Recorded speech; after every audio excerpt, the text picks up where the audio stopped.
Good morning, Torbay. Torbay Business Forum is really going to town today. We have got a fantastic expert panel, a panel of experts even. Can we do a retake? Let's start again. I'm sorry, it is a little bit of a fancy dress moment. You can see I've got my best baking outfit, and Jim over there he is also our star baker of the day. So great to see you, Jim. We're looking forward to see you in the kitchen at the moment. And of course, coping with lockdown strain today is obviously getting to me, but we're trying to keep a brave face on things. And the person that is going to keep us in order today will, of course, be Emily Tucker, one of the exec of Torbay Business Forum, and of course, our facilitator from South Devon College. Hello, everyone. Hello. I hope everyone's coping as maybe we're getting to see some light at the end of the tunnel, and the notion of easing of lockdown begins to come into focus. Well, I'm Steve Reynolds, I'm chair of Torbay Business Forum, and this is the fourth virtual breakfast that we've held. Tonight we should have been actually holding the Torbay Business Dinner, and I would of course been wearing my best business attire because we like to dress up in Torbay, and tonight we would have been at the Grand Hotel. I'm hoping that we will be able to return there one day and get back to normal. So, Jim, how's life been in the kitchen this week, and what recipe have you got for us today? So very busy on Sunday. Myself and my boss, my mentor Mrs. P, spent nearly 3 hours doing pasties. It was a one-off because I like my fingers too much. So this week I think we're going to look at doing a straightforward cheese straws and a cake maybe, instead of dicing with death. The more I was in danger of cutting my fingers off, the bigger the knives got and the bigger the smiles got from my missus. So pasties, I think we'll look at in a few months' time, Steve. Yeah, well, great. Well, my scones are still alive. Unfortunately, they're more likely to kill than anything else, so they need toasting twice. But it was good fun having the challenge from you about who else was going to be in the kitchen. So you look at our Torbay heroes with Torbay Weekly. Who have you got in the heroes cupboard today? So today we've got Alison Upton, who's in charge of fundraising at Rowcroft, and I think she's in special attire for the presentation today, Steve. So I'm not going to ruin that surprise. So it's Alison Upton talking about Rowcroft. Super, because obviously the third sector, the charity sector, really feeling the pinch at the moment. So anything we can do to help, that would be great. So I do want to say, as we're beginning, we've been into lockdown. We've just seen a massive fall off in the economy. The economy, quote, is in free fall, unquote. Never seen anything like this before. So what are we going to do about it? Well, one of the things that we can do is to capture that community spirit. And it's about people locally buying local goods and supporting our businesses in our communities. What more do we want to do? We're not going to travel far outside, so let's buy locally from local produce. So we are launching Keep It Local Torbay. It's an exciting new initiative to help build local wealth and local people buying local goods. So local, local, local. And we'll be talking in very soon about a new initiative it's called Bay Deliveries. So just remember that one, Bay Deliveries. Watch this space, and I'll come back to it. If anybody is interested, there is a Facebook page. It's just a page at the moment. Go onto it, like it. We will then have your details so that when we've got some meat on the bones, we will come out to you. So that's Keep It Local Torbay. And thanks to Andrew Strang, James Twigger, and Sally Allen of Sally Allen Fashions, who are in that steering group. So looking forward to that. So today, whistle stop tour. I'm on schedule so far. We've got a lot to fit in the hour, and I know you've got some questions for us. I've got a load of questions here already. After the last breakfast bites, Tim Jones, chair of Southwest Business Council, came to me and he said he was enjoying the sessions and he felt that we should be looking at another session on the various support funding initiatives and see actually how they're performing and how they're doing, how they're working for our local businesses. We know it's such a moving feast, but I'm really pleased to see today and to be able to present to you, we have Melindy Myers, who is the agent for the Bank of England, agency for the Southwest. And I think, Em, if we could bring our panel up. So let's see their faces, because I know that picture of me is at least 15 years old, but who would spot the difference, eh? There's Paul Jones from the British Business Bank. It's great to see you, Paul. Good morning. And it's lucky it's just you and me now, Paul. So luckily we will get this in a minute. So. And Paul is the Senior Manager of Southwest UK Network Team at the British. And I have Melindy Myers, our agent. It's a great title to be called an agent. Is it a secret agent or a special agent? So, and Alan Denby, of course, we all know and love Alan Denby, the Economic Director for the TDA. Now, suddenly enough, I seem to have a reindeer's come on my show, and I'm not really quite sure how that's got in, because I should have brought my elf outfit. But welcome, Alison Upton from Rowcroft. Nice to see you. So we've launched a bit early on the big reveal there, but never mind.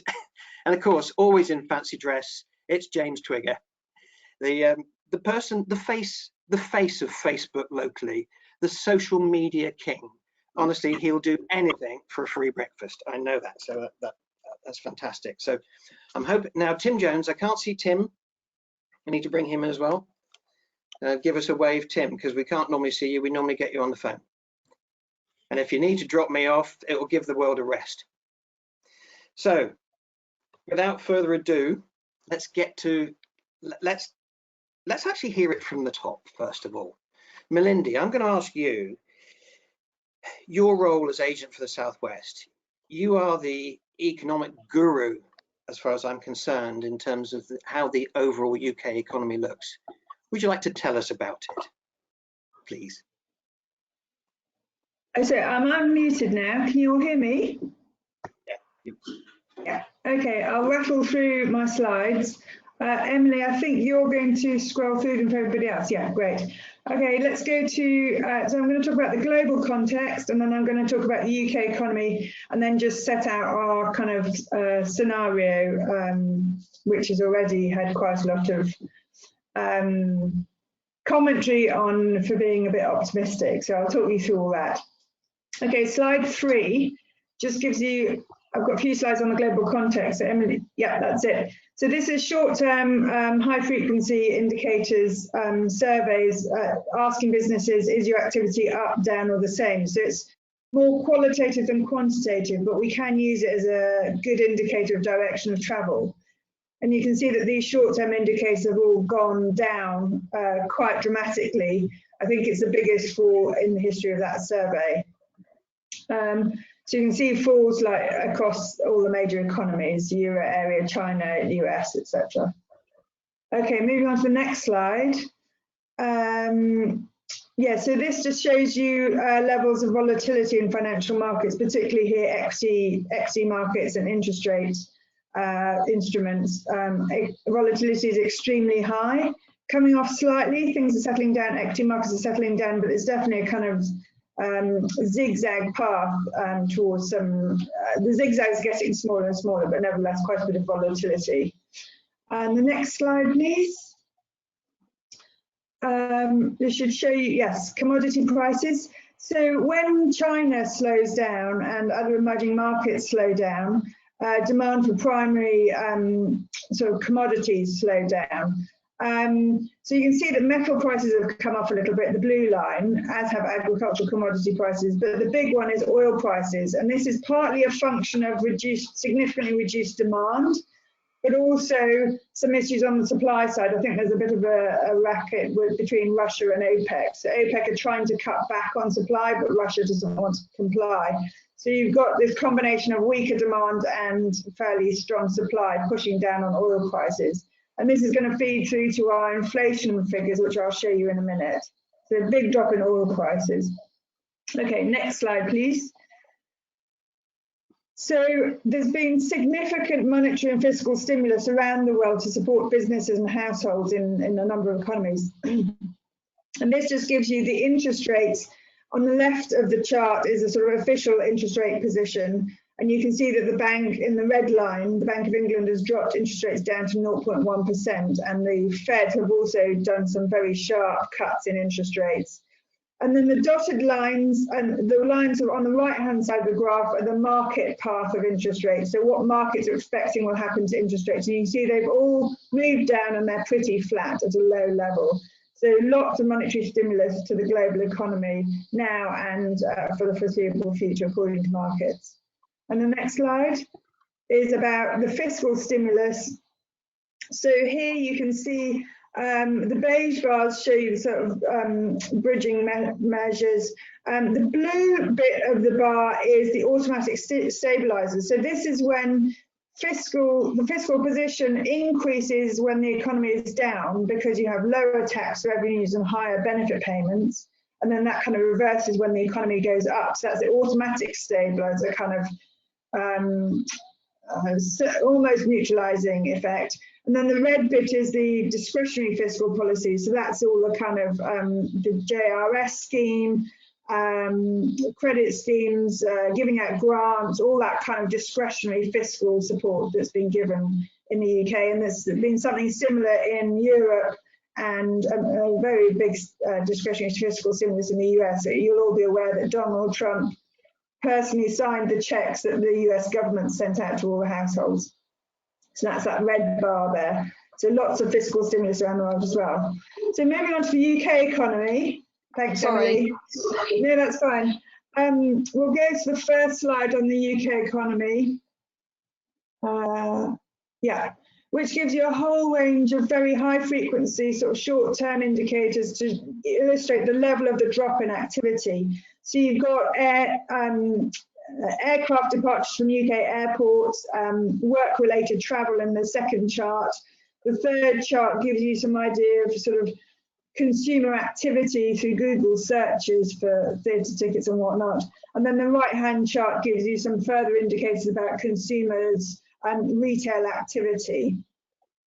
And I'll come on to expand on those a little bit, but it just gives you an idea of the breadth of and the scale of the drop of activity across the board. And we've used a lot of these short-term indicators to give us a steer of the hit to the economy, because there's not an awful lot of official data out yet. It's starting to come. We've had the first GDP measure yesterday for March. We've had retail sales, but gradually that data is starting to come out to give us a measure of the hit. But we're having to use a lot of the high frequency data to give us an indication. Okay, on to the next slide, which gives us Purchasing Manager Index survey data. So this is expectations and output for activity across a number of businesses. So it amalgamates construction, manufacturing and service sectors. And you can see a huge drop down. But the interesting thing here is the drop in output, which is here and now, compared to expectations, which is not quite so extreme. So businesses are obviously expecting quite a decent recovery, although this is probably already out of date because it's a couple of weeks ago this data came out. So, and since then we've had the PM's announcement and so on. So things are moving very fast. It's quite hard to keep the data current. So moving on to the next chart, this gives you an idea of consumer spending cuts. So we've had the ONS retail sales, but also we've used Visa spending patterns, and that shows an even bigger drop, and that's probably more up-to-date data than the ONS retail sales. And then on the right-hand side, you can see where that cut in the cuts to consumer spending have been the worst, and as you would expect, kind of places where people go and socialise and mingle and use their discretionary spending, that's been the most hit, and then it kind of gradually diminishes down to sort of household goods and things. Needless to say, the bit where there's been an increase is on spending on food and drinks and things like that. So stuff that you can get from the supermarket where we're allowed to go. Okay, on to the next slide. This gives you an idea of consumer confidence. So I'll start with just a bit of background. You can see from sort of 2017, 18, 19, the blue line was lower than the red line. So the blue line is households feeling about the wider economy. And a lot of that was about Brexit. So there's concern about Brexit, but their own financial position in the red line was okay. They were feeling comfortable about that because we've had about 3 years of real earnings growth. But then in the latest period, you can see all of those indicators have dropped dramatically. So households are very worried about the wider economy, worried but a little bit less so about their personal financial circumstances. That probably reflects the furloughing. And then also the green line reflects that worry about unemployment. So you can see that's come down quite a bit. So households are quite worried about job security, understandably.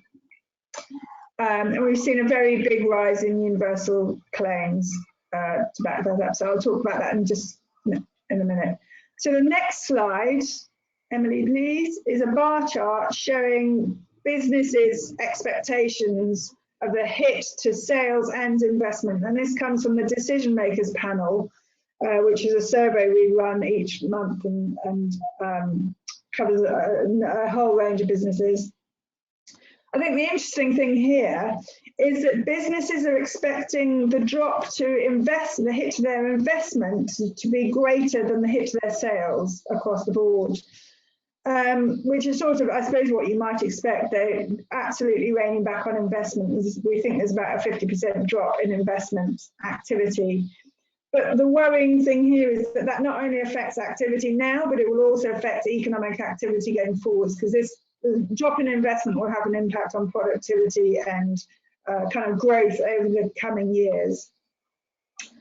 So on to the next slide. This shows you a little bit about what's going on in the labour market. I should say I've literally just taken a handful of slides out of the report, so there's much more in the report if you want to see that. So this shows you universal credit claims. You can see there was a big increase in March time when companies were kind of laying off their staff and starting to kind of consolidate. This is in addition to the furloughing. And this is one of the areas where we've come up for a bit of flack on our forecast, or our scenario rather, that we think a lot of staff who are currently on furlough will go back to work. They won't be made redundant. So the question is whether the red line will go back up again as furlough unwinds. And that very much depends on how businesses are at the end of this, whether they can take those staff back in or not. And then the blue line is just the cumulative level of universal claims, and it's pretty high. And that's with furlough. So, if we hadn't had furlough, you can imagine how high that might have been. Okay, on to the next slide, which is about inflation. So inflation we're expecting that to come down really very close to zero. So very much within letter writing territory, as we call it in the bank. So that means the governor will have to start writing letters to the chancellor to explain why inflation is not closer to 2%. And the main reason for that is that drop in oil prices and also some previous utility price reductions. So that's coming down, but we think that will unwind over the next year or so. So with oil prices low now, that pulls down inflation, but in a year's time, that will work through the equation and start to come out the other end. So in a year or so's time, we expect inflation to start to work back towards 2%. Okay, then on to, next slide, please, Emily. I'm going to start talking about the scenarios. So it's worth just flagging that normally we do forecasts and we have fan charts and stuff to illustrate the range of possibilities around that central forecast. This time we've not done that because there's so much uncertainty, and we really it's very difficult to get a handle on the full extent of the economic impact. So we've gone for a scenario with a number of assumptions. There you got some of the assumptions. So we're assuming that social distancing remains until early June, but is then gradually unwound. And we published this on Thursday, and then the PM did his announcement on Sunday. So that's already up for question, how that will unwind. Fiscal support remains in place and is gradually unwound as the economy is opened up by the government. Only some of the foregone spending is recaptured. There's quite a lot that won't be recaptured, and a lot of that depends on confidence in businesses and households. And that's, do they have confidence to go out and spend their money, and are they worried about their job position, so they want to hang on to their cash? and that there's relatively little scarring on the economy going forwards on the supply side. And that, I think there's a big question mark around that because of productivity and investment. Okay, next slide, please, Emily. So this gives you an indication of the scenario. So top left in the green chart is GDP, and you see a very sharp drop and then a fairly swift rebound because of those assumptions that I just talked about. But we don't get back to where GDP was sort of just before coronavirus until 2022 or so. So although we've got a swift rebound, it doesn't take us back to the same level. And this is very much contingent on, you know, households being confident about spending and being able to get out and start spending from June, not too many redundancies and all the rest of it. Then the top right-hand chart, the blue one, is unemployment. So you see a big increase in unemployment, a doubling in unemployment. And this is also, again, based on the assumption that most people who are furloughed aren't then made redundant. So this could well go quite a bit higher, I think. But we see that unwinding as the economy gathers momentum. So that uptick in the green chart correlates with the downtick in the blue chart, if you like. So as activity increases, then unemployment should come down. And then the bottom chart is the roadmap for inflation. So I've touched on that already. Quite a big drop down towards zero and then quite a strong recovery. And then finally, there's some sensitivities around all this. So the MPC have said, you know, there's risks around this. And normally with a forecast, your risks are balanced to the upside and the downside because your forecast is a kind of central position. In this case, they've been quite clear to say that most of these risks are to the downside in this case. So they're not saying it's an optimistic scenario, but in saying most of the risks are to the downside, that's the kind of implication. Emily, could you move on to the sensitivity slide, please, the final one? That's it. Okay, so these are the 4 areas of sensitivity. So does the global economic position improve as fast as we think it will? And this not only has an effect on our exports, but also our supply chains, the level of disruption. How long will UK activity be depressed? It depends a bit on social distancing, how much of the lost activity is recaptured, fundamentally on confidence of consumers and businesses. And I think although the PM on Sunday was hoping to kind of open the economy up with his comments, the businesses I've heard from are saying, well, we'll see how it goes because we might have some opening up and then have to sort of rein things back in again, potentially. The extent of scarring on the economy, we've assumed a minimal scarring, but obviously that's questionable because of the big drop in investment, and that affects productivity. Staffing on the bench affects productivity and so on. So there could be some longer term scarring than we've assumed in the scenario. And then inflation, you know, that's a sort of more marginal worry. It's about the balance between supply and demand. So although supply has been hit, we think demand has been hit by more, so that opens up spare capacity and holds down inflation. So it's about the balance between, you know, if demand picks up faster than supply side can recover, then you'll get more inflationary pressures. But I think it's probably going to be the other way around, that supply can come online before the confidence to spend picks up.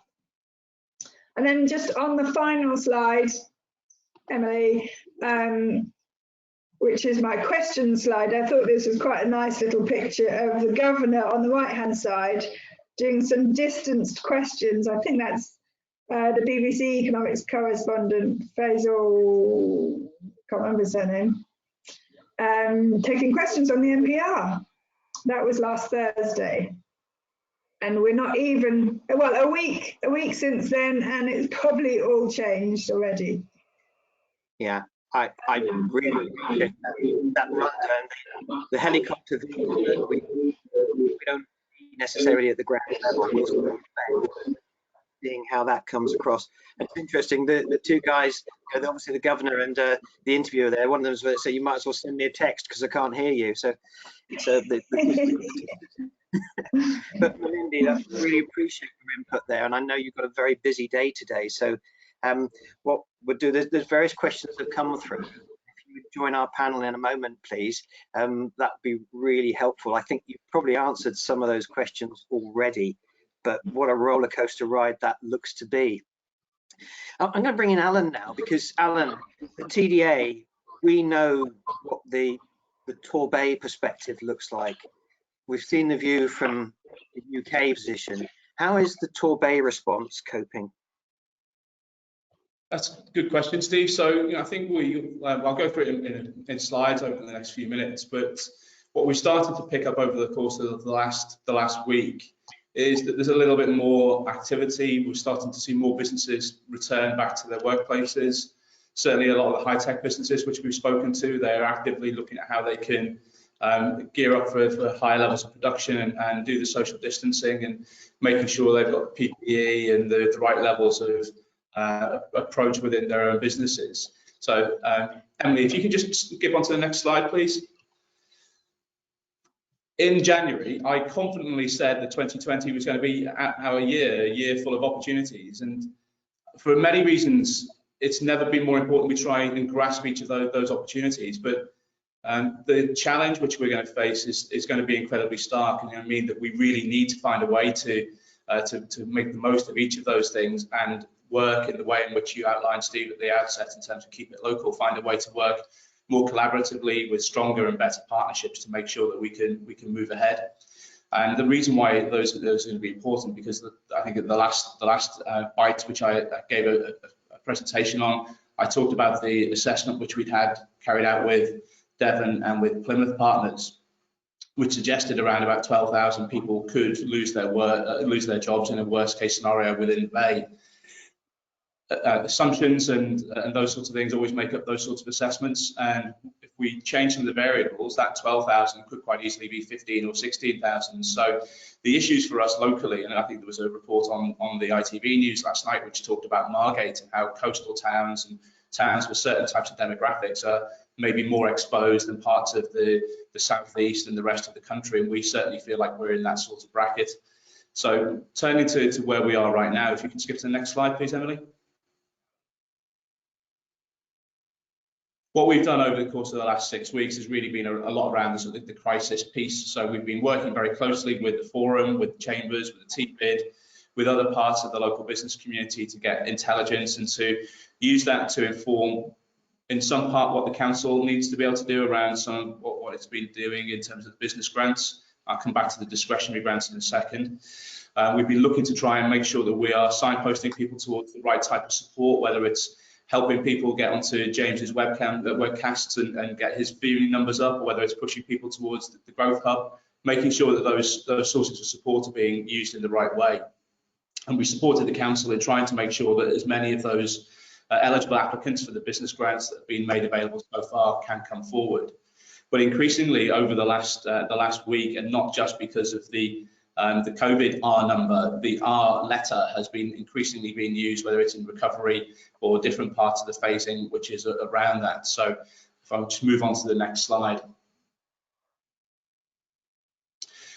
What we're talking about in terms of our recovery at the moment is around a response phase, a recovery phase, and repositioning. There's also something there about maybe resilience, but there's too many R's and too much alliteration going around.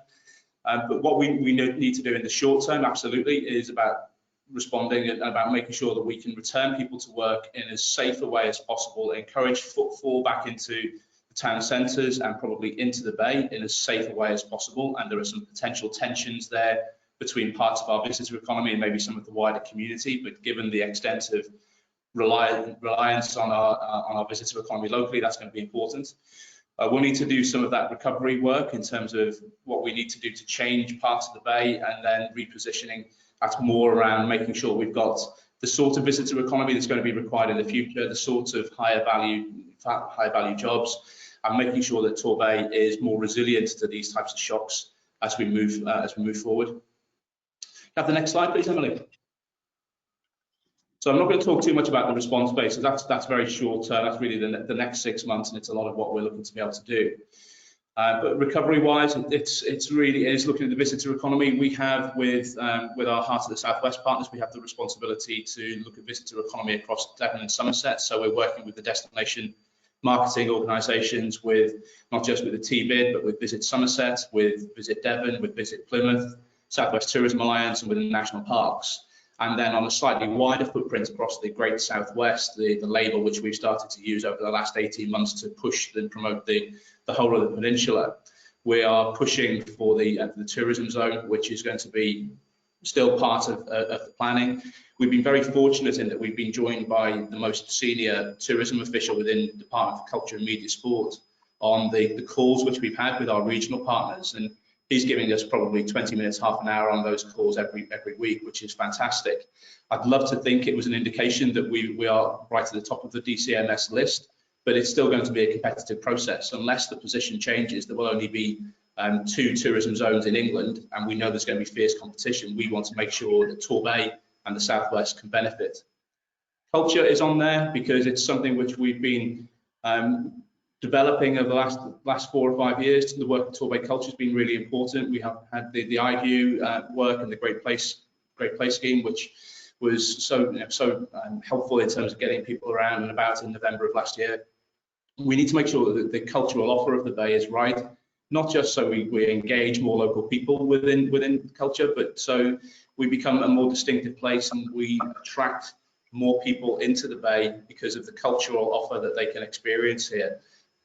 It's probable that in terms of the visitor economy, no matter what happens in terms of this year, people will want to have different types of experiences. And if we can travel less easily overseas, then making sure that Torbay is at the top of the list, or the English Riviera, to use its proper title in terms of the visitor economy, that we've got the English Riviera top of the list of where people want to come.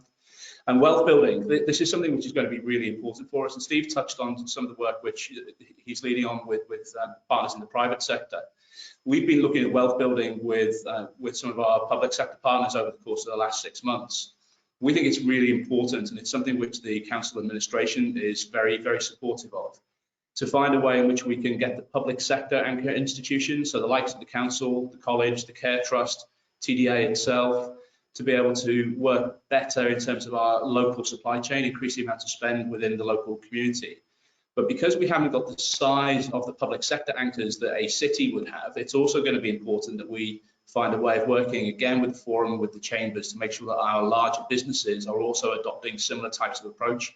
If we could shift a couple of % of all of our largest businesses and public sector institutions spend inside TQ1 to TQ5, all of the different benefits there in terms of people's disposable income and those sorts of things would be pretty helpful in terms of our recovery. So there'll be something there around the public sector. There's something there absolutely around the Keep It Local campaign, and also about how we can make sure that we are using our recruitment power to make sure that our most disadvantaged communities are least impacted less than they might be, and that will link into work which we probably need to do around skills. And then it's going to have to be a big piece around securing investment. The timescales for where we are with the Future High Streets Fund and Town Deal are still being worked through. Town Deal, we understand that we are close to the front of the queue, if not at the front of the queue, in how MHCLG see Torquay's readiness for this, which is great. What we don't know is when they want an application, when they want a town investment plan. So we'll be having our next Town Deal board meeting next week. It was due to be tomorrow, but simply because of capacity, we've moved it to next week. Our Future High Streets bid is in. It's for 18 million. So our ask of government has gone up, not down, despite what the civil servants have asked us to do. Fisheries is going to be important. In terms of the public sector, what we don't know yet is what the government might do in terms of any additional stimulus either through LEPs or through local authorities, and that's going to be important, obviously, to understand that. But it can't just be the public sector. We'll need to find ways in which we can make sure that Torbay is ready for private sector schemes to come forward, and we've had a couple of really positive meetings and presentations from developers for one site in Paynton and one site in Torquay, which be premature to get into detail here, but they're two of the most exciting schemes which I've seen probably in the last 3 or 4 years for what might happen. So finding ways to capitalise on that is going to be absolutely pivotal. Next slide, please, Emily. Great. So in terms of the repositioning and all of this work, this is not finalised yet, Steve. This is something which we're working on with partners. What I would like to be able to do is to present this to probably to the cabinet and to Torbay together more formally in probably in the start of June. But we're looking to see how we can, as I said, make sure that we're changing our visitor economy to make sure that it captures more of a higher value spend. I think it's inevitable that town centre change is going to accelerate. For those people that maybe prior to the 13th of March haven't shopped online, I bet our shopping online now is significantly higher than it was at that point. That genie was well out of the bottle in terms of where the UK was compared to lots of the rest of the world prior to COVID. It will only be higher now. So the impact in terms of conventional retail and therefore what our town centres and our high streets need to look like is going to be very key for us to understand and to respond quickly on it. And in addition to the wealth building piece, the other area where I think we need to be better as a place, and where I'm sure Emily from the college and Lawrence and the team there would be fully in agreement alongside the schools, is making sure that our skill levels are higher. We've got a bit of a mantra in the office at the moment around if we can get people to learn more, they will earn more, and talking about the progression through different types of careers and different types of skills, how we can support businesses either through the apprenticeship program or through implementing stronger work-based training. It's going to be something which we'll be looking at in terms of sector-based work academies. We'll be looking at tourism, we'll be looking at construction, we'll be looking at manufacturing, we'll be looking probably at aspects of the health sector as well to see how we can raise skill levels in those areas. So that's where we are in terms of the recovery plan. You also asked me just to give a hint of what we're doing in terms of our business support. So on the final slide, please, Emily. We've got three programs which are either being delivered or about to be delivered. Our Epic sessions, there's a link there, which although it might not look like a conventional link, it's just a shortened one. It should make it easier to get to. We've got sessions which are taking place over the course of the next 2 to 3 months. They've been delivered in partnership with Cosmic, and although they were designed for businesses in the high tech and the manufacturing space, they are probably applicable for many, and there's a lot of really good digital facing content on there, so I'd really encourage people to have a look at that. We've been working with Sarah Bond, and Sarah is one of TDA's non-exec directors, formerly of Global Media, and has a great network of contacts across the whole of the Southwest, really. And Sarah and Big Wave Media with TDA are putting together some further sessions. We're looking to get the first one of those launched on the 28th, and there's a Twitter link there at the bottom for TDA Business and from one of our business advisors, Kim. If you keep the tabs on social media, whether it's on Twitter or on Facebook or on LinkedIn, you'll find out the details of what we're doing there. And then the final one is something which we're working on with the LEP, so it'll be available across the heart of the Southwest, but we've been really very instrumental in bringing this forward. It's a program called Good Business. So all of these are going to be free to businesses to attend. This will be something which, again, we'll expect to launch early June, but absolutely aimed completely at the visitor economy and trying to help businesses adjust to whatever the new normal might be. So have a look at that link, follow TDA Business or Kim on Twitter, keep in touch, and we'll make sure that as many people can get onto those. We'll love to see them on there. Great, Alan. I appreciate that, because I asked you to give us probably the next 2 years' work in the space of 5 minutes, and I think you've done very, very well to show us the reaction and the actions that are going to come. And if everybody does follow those links, Melindy mentioned the Bank of England report that will be available. We will share the link with you. It's great actually to have Tim Jones with us today, and of course Paul Jones. I no relation, is that right, guys? No, absolutely not. Probably on mute, but never mind. Excellent. James and Paul, I'll come to you in a second, because really I want to see what businesses are saying on the ground. I know from my day job with Barclays what my customers are saying. It'd be interesting to get the full spectrum across all the banks. But Tim, there's a question come through from Chris Roots, and he said, it's obviously had a major effect on the Southwest economy. How long do the panel think it will take for the region to recover? Tim, can you Tim, can you unmute yourself, please? There's a schoolboy error somewhere. Maybe while Tim's unmuting,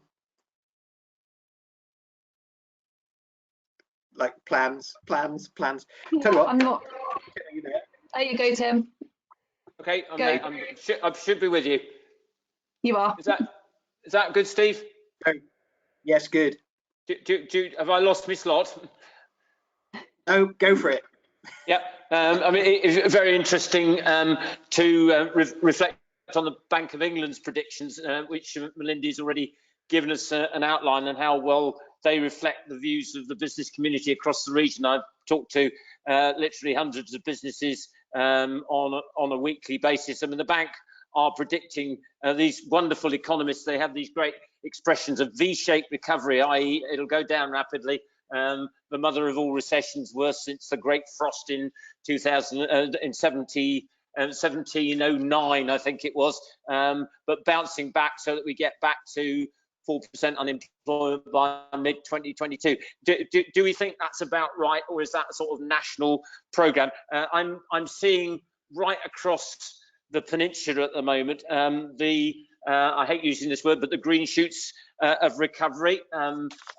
People have gone through various emotional stages in this process, from sort of blind panic to grim resignation to now a survival mode, and there was probably a bit of boredom in the middle of that. But the reinvention that we're now beginning to see right across the sectors has been inspirational. Lots of good examples of that in the rural economy, with the farming community now jumping in and doing online deliveries and picking up this really important issue that Steve's already highlighted: local sourcing. How important is that? We'd forgotten how we should do that, relying on national suppliers rather than tapping into the guys just down the road. Some really important stuff there. It's being heavily complemented by government at the moment. If you have any doubt about whether the government are listening to Torbay, then look no further than the presentations you've already had. Melinda, through the economic team, Becky Moore and others. Becky sits with Andy Haldane, the chief economist at the Bank of England. They are hearing our messages and our pain. Paul is absolutely the central figure for delivering a lot of the programs, the Bounce Back program, which is the latest iteration, the 50,000 or up to 50,000 or 25% of business turnover. That's within the control of the British Business Bank. So some really important issues there, and that program is accelerating at a rapid pace now. 38,000 loans a day, which is double the average monthly volume that previously was experienced. 8.4 billion pounds already gone into the economy as a result of that. These are lifelines for a lot of small businesses, and as Alan said, we have a direct lifeline and conduit into the tourist minister. We have a weekly call with DCMS, government department who looks after tourism. Alan sits on that, I sit on that. That gives us a chance to make sure that all our messages are heard. So from me, please keep feeding into Steve and the team anything that you want. These messages are being heard, and they will be taken up and they will be adopted as far as possible. So that's a sort of a bit of an overview, but it is inspirational for me to see that we've got through this panic stage and we've now started to get back to what I always knew instinctively was the raw spirit of the Southwest. I was heavily involved in the foot and mouth crisis, which really hit the Southwest very badly, disproportionately to the rest of the UK. And we recovered from that just by raw instinct and the ability of small businesses to be nimble and flexible, and to be able to respond much quicker than some of the bigger industries who have the super tanker mentality. So we're beginning to see that now, and it's really encouraging to see how A lot of the agencies, and Torbay Development Agency, the local authority, are a key part of that, have absolutely got the message and are complementing the programme. Just a few random thoughts there, Steve. That is excellent, Tim, as always. And it is because Alan came out with the 3 R's just now, and I've got 3: redeploy, retrain, reinvent. You mentioned agility of business, but when we've done that, and you mentioned the bounce back loans and the CBILS, for those that don't know, I'm sure you must have heard. I know that in Barclays, in the last week, in 7 days, we roughly poured out 2.5 years worth of lending in 7 days. It was £1.67 billion. Now, Paul, hopefully you can unmute yourself now to bring yourself in, and James, I'm going to ask you to unmute as well. Be nice to bring you in here. Paul, what's the role of the British Business Bank in this, and how are you seeing the bounce back loan in terms of being the cavalry?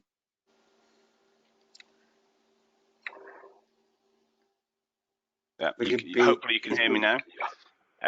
Yes. So British Business Bank sits here as an economic development bank, and we sit to make the markets work a little bit easier for all SMEs. That's normally done over time. Obviously, with COVID, we didn't have that time. And when we kicked all these off, we literally got state aid on a Thursday and launched the following Monday. And I think under CBILS, we saw that disorganisation of launching too quick.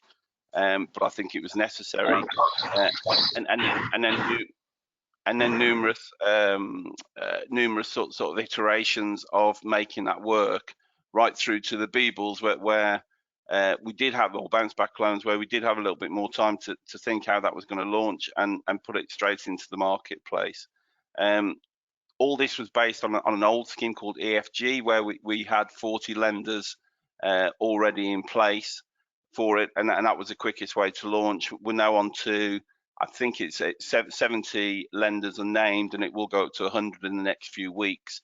And across that, what we'll see is a little bit later on, but we'll find that every SME, or we believe 97% of SMEs, will have a lender they can go to and access all these loans.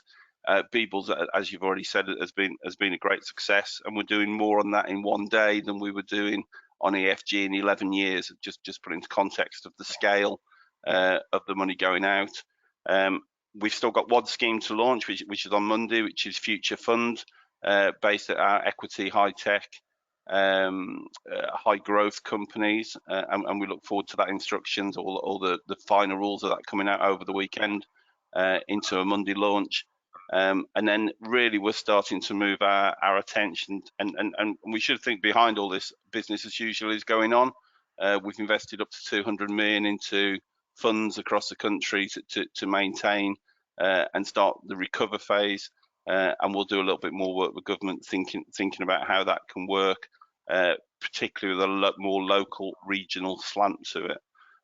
So that work has already started about how we think of September beyond, while we still try and make CBILS and the other loan schemes work as quickly as possible.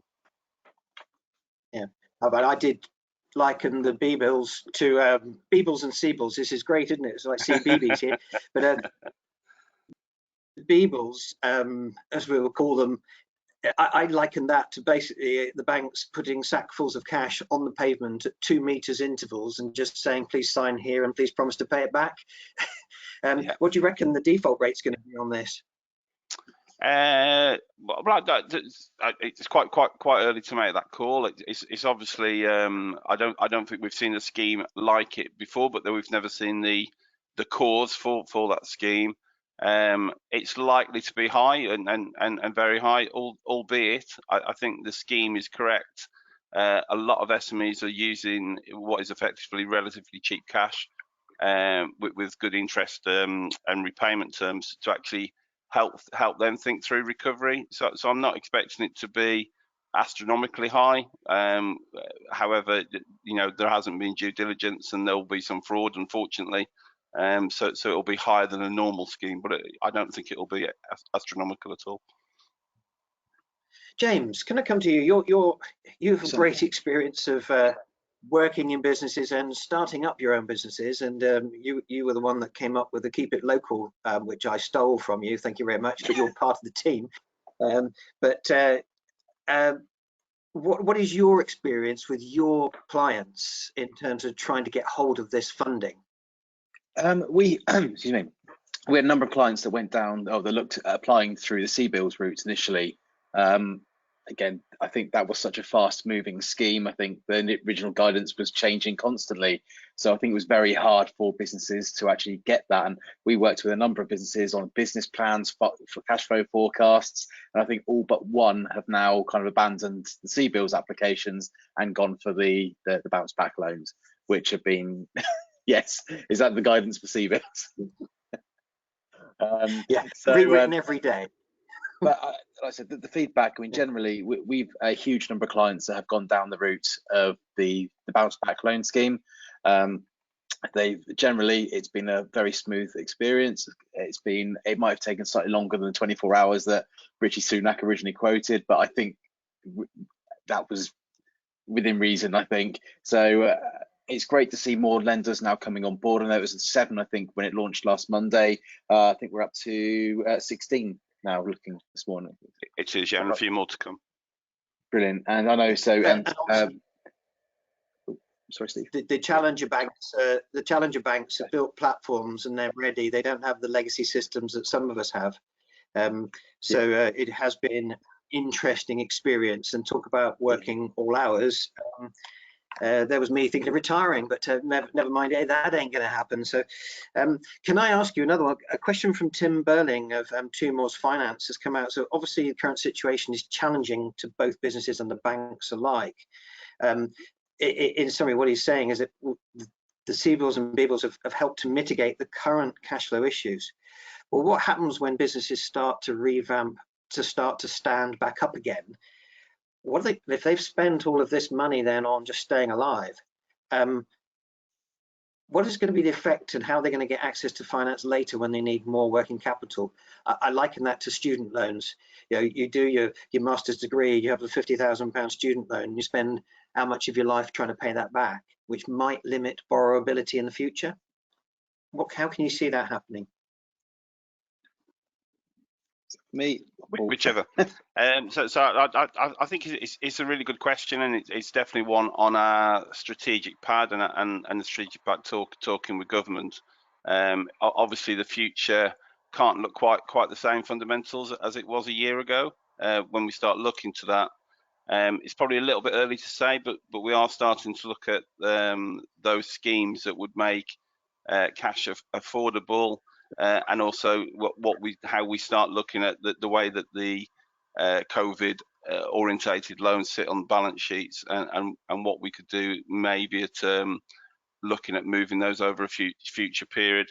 It's a little bit early to say, but it's definitely a question that needs to be answered probably within the next 2 or 3 months as we move into that proper recovery phase. I know from discussions I'm having with clients, they are being generally very sensible with the money they're getting.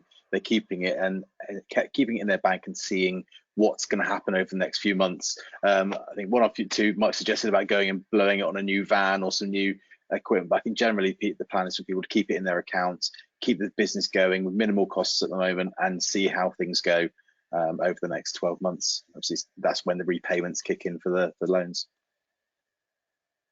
Yeah, I mean, it has been vital, but it was interesting, Paul, you mentioned how Rishi Sunak stood up on that Thursday, and he basically had one of these. He had an easy button. That was easy. And he stood back and said, right, we have to get on with it. So we had 48 hours to come up with a product that was basically going to be the biggest lending spree in history, I would say. So I do think that billions of pounds have gone out. There are people frustrated still in the wings. How are we going to help those that still can't get online or get access to? Steve, if I can just come in on that comment as well. What we are seeing the benefit now of all the government's interventions, these schemes we've already talked about. The extension of furloughing, quite frankly, was totally unexpected. I mean, a huge cost to government, and has taken everyone pleasantly by surprise. I think the problem, and it's a really good question, what next? When's going to be the next cliff edge? And the answer to that is probably about 6 months from now. That's the predictions that we're trying to work around, when there could be some really serious cash calls. We're seeing now the benefit of the work that's been done by the government, and particularly by the Bank of England, in making sure that the banks are fully capitalised. Wind back to 2008, when we had that horrible bank crisis. Since then, banks have been stress tested. They've been encouraged to make sure that they've got adequate reserves. The Bank of England have done some really good work in analysing what the cash call might be for debt finance from the banking sector. The estimates are pretty big numbers. About £80 billion is reckoned to be the amount of cash that might be required to keep the economy growing at the speed that they're predicting. If you apply that to the stress tests that the banks have to go through, then they've got more than enough capacity to live with that. There might be some pain in the middle of that.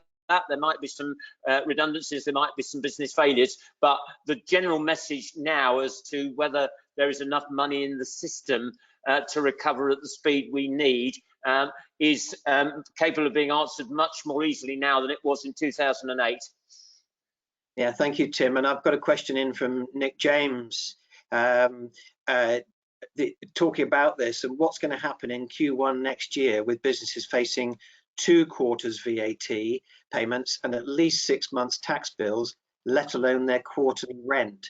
So there is a whole wave, a tidal wave of debt repayment built up this time next year. How do we see that panning out? Yeah, I mean, I'm happy to kick off. There's other experts who are better equipped than I am to answer that. I think we have to recognise that a lot is going to change. A lot of the traditional outgoings that we've been used to, such as conventional landlord and tenant relationships, are going to be altered significantly.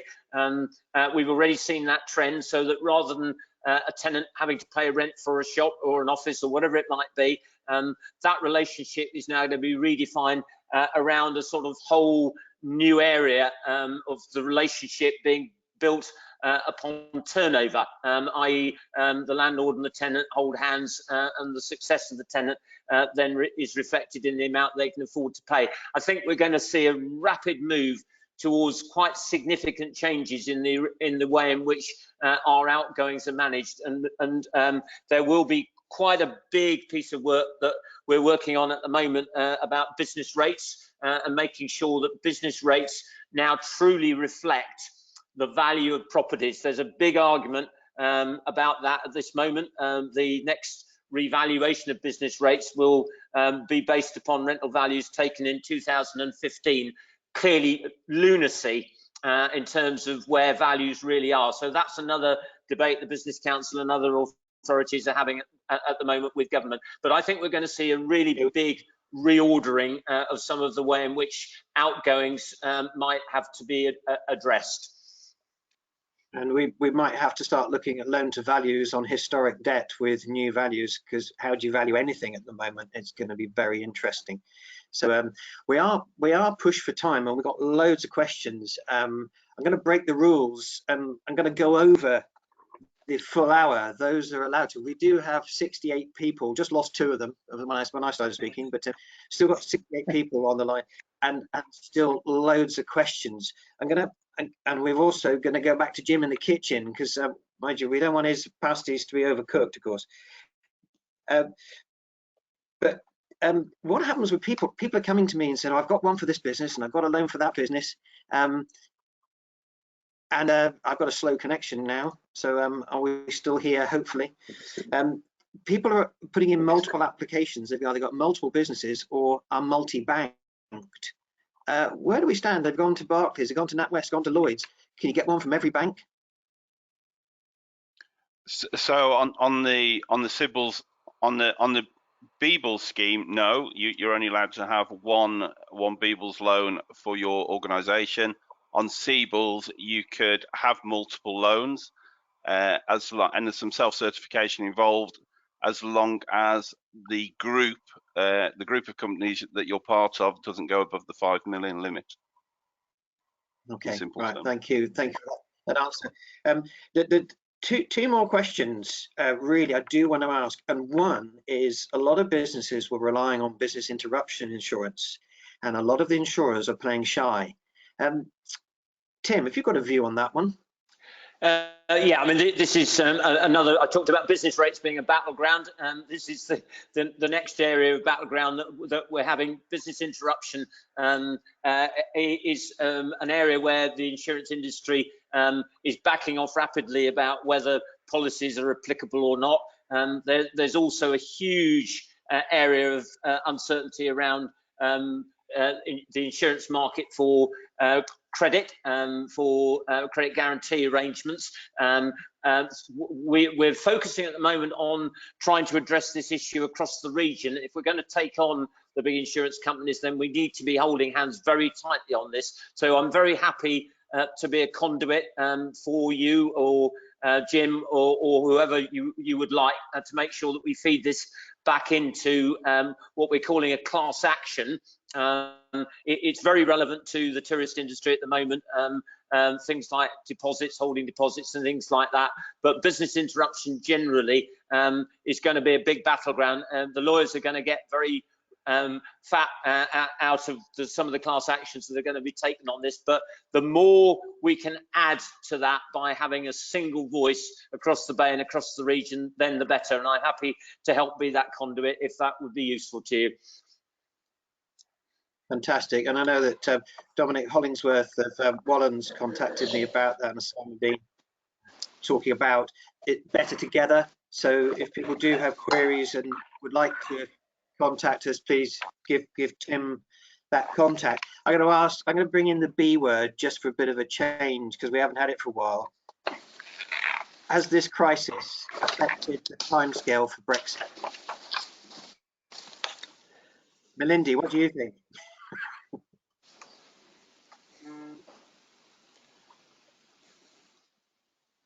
I'm going to put you on the spot, sorry. While we're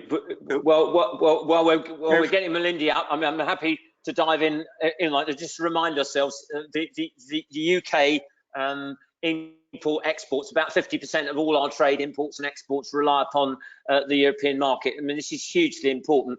In terms of where we've got to at the moment, we're in transition. We're moving towards the end of the year, which is effectively deals got to be done by then or not. Third round of negotiations has just been completed. We have 100 of our experienced negotiators facing 100 European negotiators at the moment. Our arguments are all about protecting sovereignty and regulatory autonomy. Sorry, horrible word to say. And at the same time, we're trying to get a tariff-free treaty with Europe. Europe, however, are playing pretty hardball and saying that because of the importance of our relationship, then they want a special partnership to be developed, and if we're going to have that, then they want to maintain some controls over us. The battleground, strangely, is in areas such as fishing, access to UK fishing waters. That's causing a lot of grit at the moment. But the last report back that we had from a meeting at the beginning of this week is that the talks are officially described as bogged down, but our government are saying there is absolutely no way that they're going to extend the transitional period beyond the end of the year. That's the sort of the latest I can give you at the moment. Okay, I don't suppose you, Melindy, I know you've got a busy schedule and you're probably hoping to be released by now. So if you do need to go, please, let us know if you need to drop off or if you'd like to answer that one. Are you on mute? It's muted. I think, Emily, are you there? No, it looks like I've lost our controller, our facilitator, which is a bit careless of someone like me. So I'm going to try and bring back in. I'm going to try and bring because we have sort of run out of time, I do thank all of our panelists for joining in today. James is our sponsor of the day, our gold sponsor for Accounting for Everything. Thank you very much. Please give us a plug on your daily Facebook and also Torbay Hour. Amazing jobs that you've been doing for us there. So I've been really enjoying joining into your Facebook live sessions at 10:30. You there with Helena on the HR side. Tim Jones, as always, a mine of information. Thank you in giving us the Southwest regional perspective. Alan, the local perspective, thank you for the work the TDA is doing and the grant funding. Paul, it's great to meet you. It's great to meet the face of the British Business Bank, which has really started to come to the fore now. You can really, maybe, some of my colleagues would love to speak to you because I'm sure there's a few rules we'd like to discuss. But love to. I assume they could contact you. Yeah. Now, Melindy, can we hear you yet or not? I'm going to see if I can. Oh, I think I might have been able to do that for you.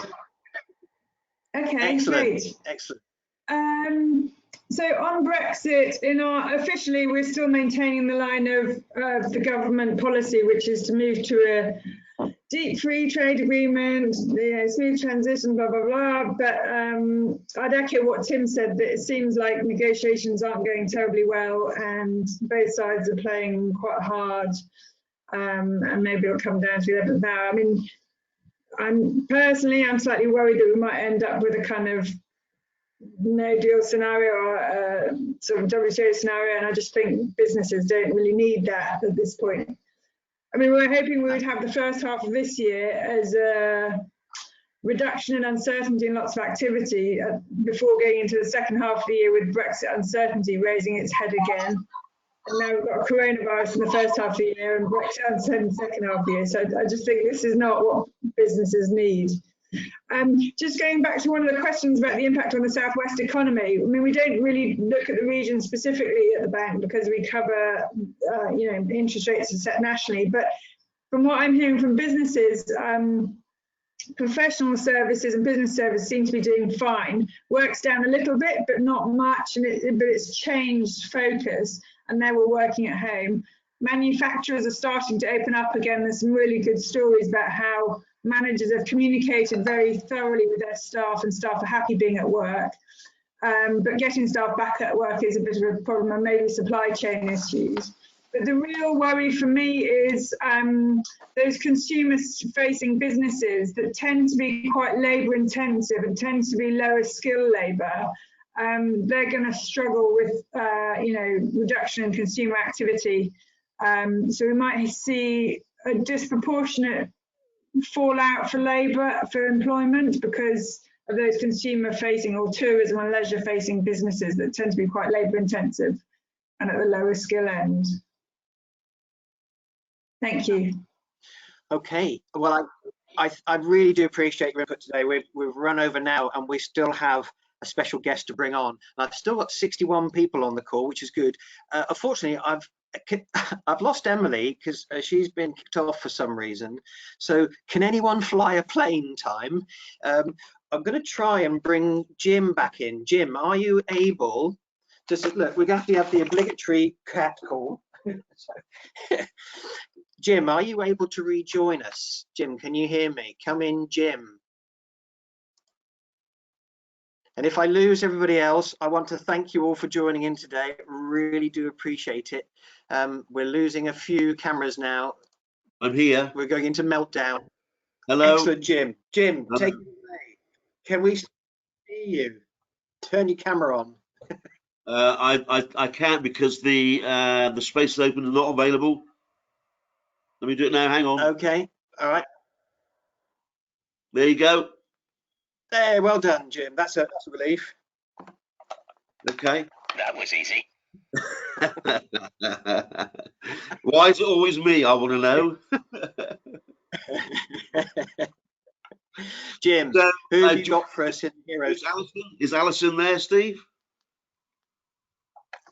Alison has been waiting patiently in the wings. I'm hoping she can. There she is. Okay. All Alison, right. fantastic. Alison, we've just had more than an hour of heavy business stuff, which has been really useful, by the way. So it's really good to finish a session talking to a reindeer. Could you try and explain why you're dressed as a reindeer, please?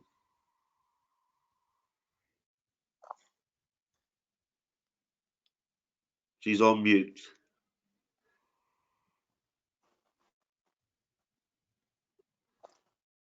On mute. Hello? This is a major fail now, because I believe that we can't seem to bring her back. Oh, it's okay. Might have done it now after 16 clicks. Hello? Did you hear the Hello. question? Did you hear my question about your attire? Yeah, so Alan had 3 R's. I've also got 3 R's. It's run, reindeer, Rowcroft. Had to think of that quite quickly. When is that? So I've just run 6.5 miles this morning dressed as a reindeer before I came on the call.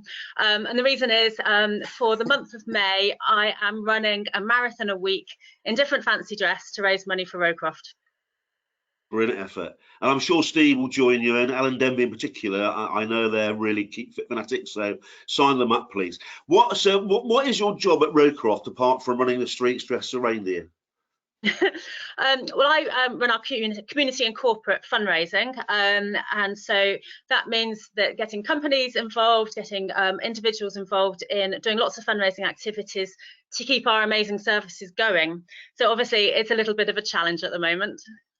Yeah, I bet it is. So Rowcroft, we all know about Rowcroft. We know it's in Torquay, but how difficult it is to let people know exactly what Rowcroft's all about. It's not just that hospice that sits on top of the hill, is it? It's got a huge service, and it goes across South Devon. How difficult is it to raise that profile? Well, we're really fortunate insofar as our local community are really aware of Rowcroft, and more we find that so many people we talk to across South Devon know about Rowcroft because they've been supported by us. And I've been absolutely humbled by the number of people that come up to me saying, "Oh, you were so good when you looked after my dad, my mum, my wife, whatever." But yes, as you're right, the hospice is only a small part of what we do.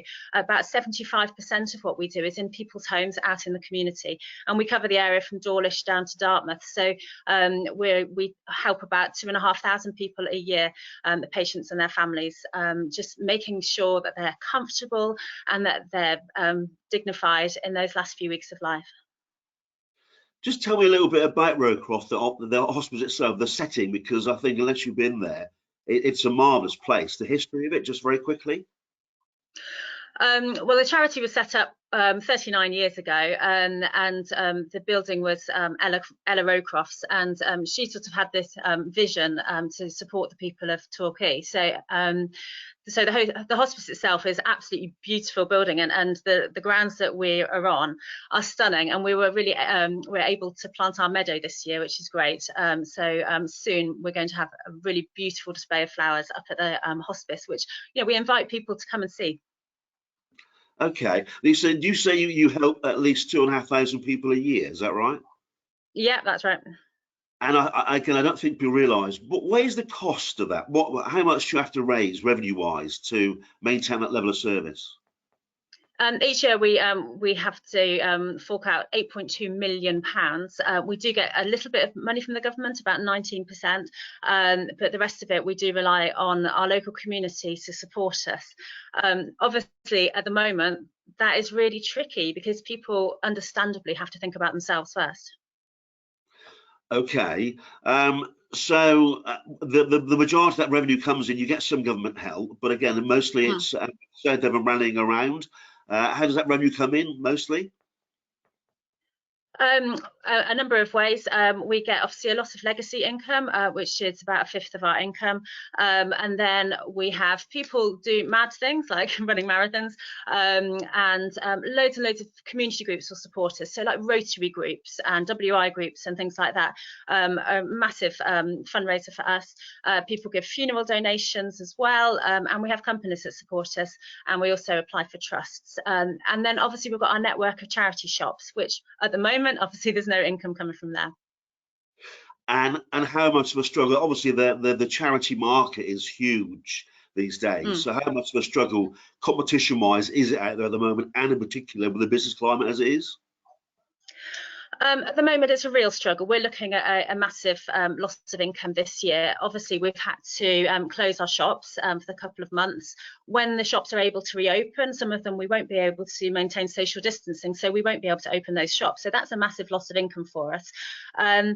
Our big events we are having to cancel or postpone, and obviously the summer, well, spring and summer is when people put on events for us. So we had lots of pubs that were going to fundraise for us, and schools and businesses, and that's all had to be cancelled. So we're looking at a massive loss of revenue there. What we've been really thrilled with, though, is that Rowcroft is massively part of our community, and the community has really gathered around to support us. We've had people doing lots of fundraising in their own homes or out on the streets. We've had a man who's 83 who rode a marathon in his garage and has raised a couple of £1,000 for us. So we've been really, really humbled by the support that we've had in the community. We've also recently put out an appeal. Some of you might have received it on your doorsteps, and thank you ever so much if you supported us.